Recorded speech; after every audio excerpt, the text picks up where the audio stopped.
Sir, last வீக்கில் வந்து பாண்டிச்சேரியில் கிரிப்டோ கரன்சி ஒரு இஷ்யூ பெரிய லெவலில் பேசப்பட்டுட்டு இருந்தது.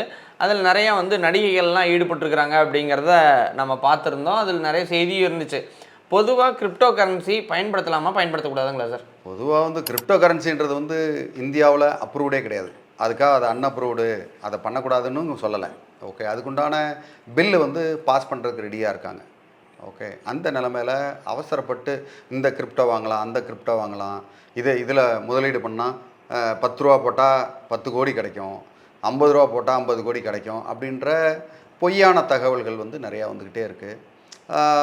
இதில் வந்து இந்த டெலகிராம் குரூப்பு, வாட்ஸ்அப் குரூப்பு, அந்த மாதிரி நிறைய நிறைய குரூப்பை வச்சு அந்த குரூப்புக்குள்ளேயே ஒரு ஒரு 100 பேர் இருப்பாங்க. 100 பேரில் 98 பேர் அந்த குரூப்பை சார்ந்தவங்களாக இருப்பாங்க. ஒரே ஆள், இல்லை ஒரே ஆள் 10 சிம் கார்டை வச்சுக்கிட்டு 10 பேர் அங்கே உட்காந்துட்டு அவனே தான் அடிப்பான். மாற்றி மாற்றி மாற்றி மாற்றி அடிச்சுக்கிட்டு எனக்கு இவ்வளோ கிடச்சது அவ்வளோ கிடச்சின்னு நல்ல போலியை ஏமாத்து.